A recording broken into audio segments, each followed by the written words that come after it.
ការវិនិយោគលើវិស័យសន្តិសុខជាតិរបស់ប្រទេសកម្ពុជាតាមរយៈប្រវត្តិសាស្ត្រយោធា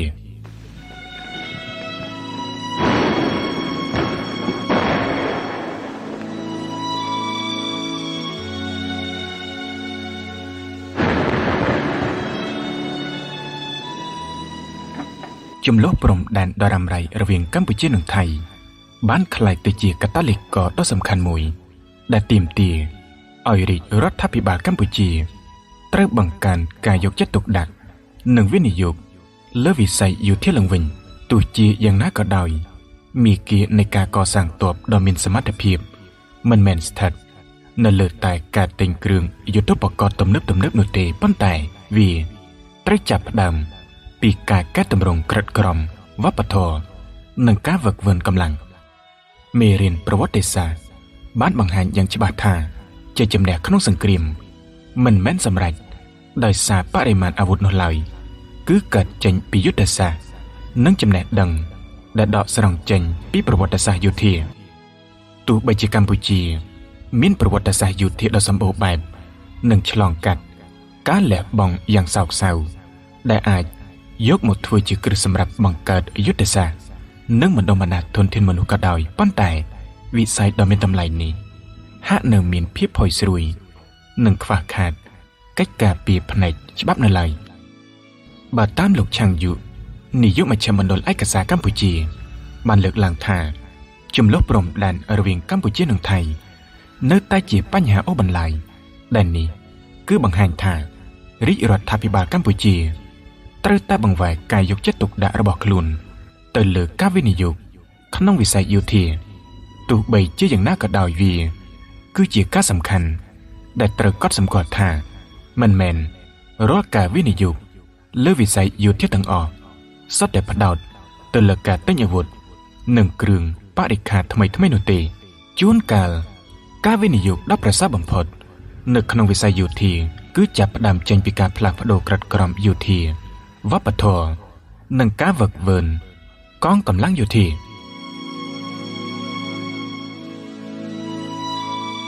សង្គ្រាមអឺរ៉ុបមិនអស់ទទួលលទ្ធផលឈ្នះចាញ់គឺមិនមែនត្រូវបានកំណត់ដោយសារតែចំនួនអាវុធឬគ្រឿងបរិក្ខារដែលពិសេសជាងគេណាមួយនោះទេប៉ុន្តែគឺដោយសារយុទ្ធសាស្ត្រយោធាក្រិតក្រមយោធានិងការវឹកវើកងកម្លាំងយោធាជុំវិញប្រព័ន្ធទាំងនោះក៏ដូចជាអង្គភាពយោធាទាំងមូលរថក្រនិងយន្តហោះចម្បាំងត្រូវបានដាក់ឲ្យប្រើប្រាស់ក្នុងសង្គ្រាមជាលើកដំបូង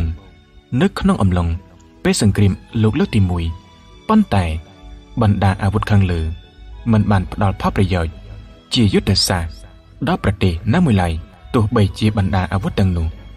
បានបង្កការបំផ្លិចបំផ្លាញយ៉ាងខ្លាំងដល់យោធានិងអង្គភាពយោធាគូបដិបកក៏ដោយកងទ័ពដែលបានប្រើប្រាស់បណ្ដាអាវុធទាំងនោះគឺនៅមិនទាន់បានអភិវឌ្ឍយុទ្ធសាស្ត្រយោធា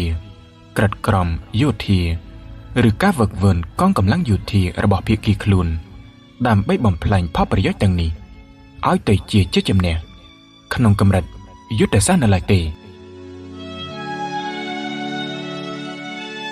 យុទ្ធសាស្ត្រយោធាក្រិតក្រមយោធានិងការវឹកវើកងកម្លាំងយោធាគឺមានតួនាទីសំខាន់លើសលប់នៅក្នុងសង្គ្រាមហើយកត្តាទាំងអស់នេះគឺសុទ្ធតែដកស្រង់ចេញពីការសិក្សារៀនសូត្រអំពីប្រវត្តិសាស្ត្រយោធាប្រវត្តិសាស្ត្រយោធាគឺជាការដកពិសោធន៍ដើម្បីដាក់ចេញជាសេចក្តីសម្រេចចិត្តក្នុងពេលស្ថិតនៅក្រោមសម្ពាធប្រវត្តិសាស្ត្រយោធាគឺជាកត្តាកំណត់ចំពោះសន្តាននៃក្រិតក្រមយោធានិងការវឹកវើកងកម្លាំងយោធាហើយតាមរយៈមេរៀនដែលទទួលបាននិងការអនុវត្តដ៏ប្រសើរបំផុតប្រវត្តិសាស្ត្រយោធាគឺមិនត្រឹមតែជាគ្រឹះសម្រាប់គោលការណ៍នៃសង្គ្រាមដែលអាចកើតមានគ្រប់ពេលវេលាតែប៉ុណ្ណោះទេប៉ុន្តែថែមទាំងជាគ្រឹះសម្រាប់គោលគំនិតយោធាដើម្បីត្រៀមខ្លួនសម្រាប់ការប្រយុទ្ធនាពេលអនាគតថែមទៀតប្រទេសកម្ពុជាមានប្រវត្តិសាស្ត្រយោធាយ៉ាងសម្បូរបែបសម្រាប់ដកស្រង់យកមកប្រើប្រាស់ក្នុងការរៀបរៀងកម្មវិធីសិក្សាសម្រាប់ការដឹកនាំយោធាឬប្រជាជនឲ្យបានរឹងមាំ តាមរយៈបទពិសោធន៍ឆ្លងកាត់ចំនួនកម្រិតធ្ងន់ធ្ងរនិងការតស៊ូដូចជាយុទ្ធនាការយោធាកម្រិតស្រាលជាច្រើនកម្ពុជាបានប្រែទៅជាចំណុចប្រសពនៃព្រឹត្តិការណ៍បាតុកិច្ចសំខាន់ៗមួយចំនួនដែលមានសារៈសំខាន់ជាប្រវត្តិសាស្ត្ររួមទាំងចលនានយោបាយនិងការប្រកួតប្រជែងភូមិសាស្ត្រនយោបាយរវាងមហាអំណាចពិភពលោកថែមទៀតផងទីតាំងជាច្រើននៅក្នុងប្រទេសកម្ពុជានៅតែទទួលរងឥទ្ធិពលបន្សល់ទុកពីការទម្លាក់គ្រាប់បែកនិងសង្គ្រាមហើយប្រទេសកម្ពុជានៅមានវត្ថុតាងយោធាដែលបន្សល់ទុកពីប្រតិបត្តិការប្រយុទ្ធនិងព្រឹត្តិការណ៍អស្ថិរភាពជាច្រើនទសវត្សរ៍គ្មានអ្វីជាមន្ទិលសង្ស័យឡើយដែលថាកម្ពុជាអាចចាត់ទុកប្រវត្តិសាស្ត្រយោធាគឺជាផ្នែកមួយដ៏សំខាន់ទោះបីជាប្រវត្តិសាស្ត្រនេះគឺជាផ្នែកដ៏សោកសៅនៃបេតិកភណ្ឌជាតិរបស់ខ្លួនទោះជាយ៉ាងណាក៏ដោយបើទោះបីជាប្រវត្តិសាស្ត្រយោធារបស់កម្ពុជាជាផ្នែកមួយនៃបេតិកភណ្ឌជាតិនិងមានសារៈសំខាន់ចំពោះសន្តិសុខជាតិគឺនៅមិនទាន់មានច្បាប់ណាមួយត្រូវបានអនុម័តឡើងដើម្បីការពារប្រវត្តិសាស្ត្រយោធាទាំងនេះកុំឲ្យបាត់បង់សាបសូន្យនោះឡើយប្រវត្តិសាស្ត្រទាំងឡាយគឺសុទ្ធតែមានភាពផុយស្រួយប្រវត្តិវិទូនៅតែមានលទ្ធភាពមានកម្រិតក្នុងការប្រមែប្រមូលព័ត៌មានពីប្រភពបន្ទាប់បន្សំហេតុនេះហើយទើបតម្រូវឲ្យប្រវត្តិវិទូទាំងនោះបន្តធ្វើការផ្ទៀងផ្ទាត់និងវិភាគអង្គហេតុនានាជាមួយនឹងព័ត៌មានស្ដួយស្ដើងសំយោគ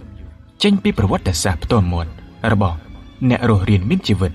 ពីព្រឹត្តិការណ៍ប្រវត្តិសាស្ត្រនិងអតីតយុទ្ធជនដែលបានចងចាំរបស់បុគ្គលទាំងនេះកាន់តែថយចុះទៅតាមរយៈពេលវេលាវត្ថុតាំងប្រវត្តិសាស្ត្រនិងទីតាំងប្រវត្តិសាស្ត្រគឺងាយនឹងរងការបាត់បង់តម្លៃតាមរយៈការកែច្នៃសម្រាប់ប្រើប្រាស់ក្នុងគោលបំណងសង្គមឬអាជីវកម្មដោយពុំបានផ្ដល់តម្លៃលើការអភិរក្សប្រវត្តិសាស្ត្រវត្ថុតាំងអាចនឹងត្រូវបោះបង់ចោលទីតាំងប្រវត្តិសាស្ត្រអាចនឹងត្រូវបំផ្លិចបំផ្លាញហើយប្រវត្តិសាស្ត្រផ្ទាល់មាត់អាចនឹងរលាយបាត់បង់ប្រសិនបើគ្មានកិច្ចខិតខំប្រឹងប្រែងដើម្បីការពារនិងអភិរក្សប្រវត្តិសាស្ត្រទាំងអស់នោះទេច្បាប់គឺមិនមែនជាចម្លើយចំពោះគ្រប់កិច្ចការទាំងអស់ដែលទាមទារការអភិរក្សនិងការការពារនោះទេហើយជួនកាលច្បាប់ដែលបង្កើតឡើងដើម្បីការពារនិងអភិរក្សអាចនឹងត្រូវបានកែច្នៃឬធ្វើឲ្យចុះខ្សោយឥទ្ធិពលដោយបុគ្គលមួយចំនួន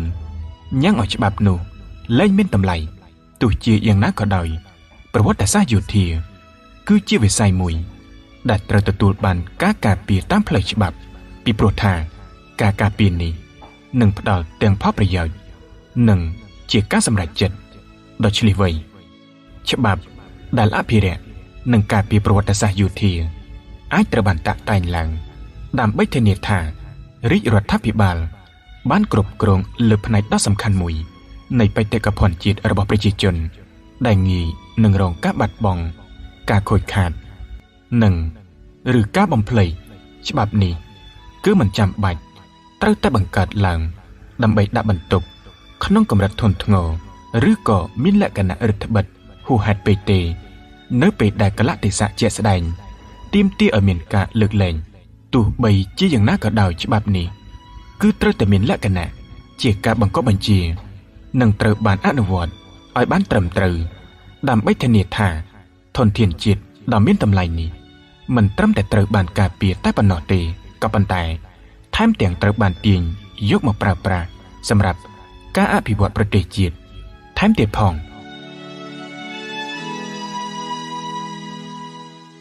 វិស័យដ៏ប្រសើរបំផុតមួយសម្រាប់ការអភិវឌ្ឍរបស់កម្ពុជាគឺធនធានមនុស្សប្រទេសកម្ពុជាកំពុងស្ថិតនៅក្នុងការប្រកួតប្រជែងដើម្បីដណ្ដើមយកអ្នកជំនាញដែលពូកែនិងឆ្លាតវៃបំផុតនៅក្នុងតំបន់ហើយការប្រកួតប្រជែងនេះគឺពឹងផ្អែកទៅលើការអប់រំលើសីលធម៌និងការអភិវឌ្ឍភាពជាអ្នកដឹកនាំដែលមានសារៈសំខាន់ដូចគ្នាទៅនឹងការអភិវឌ្ឍជំនាញបច្ចេកវិទ្យាកម្រិតខ្ពស់កម្ពុជាអាចទាញយកផលប្រយោជន៍ពីប្រវត្តិសាស្ត្រយោធាដ៏សម្បូរបែបរបស់ខ្លួន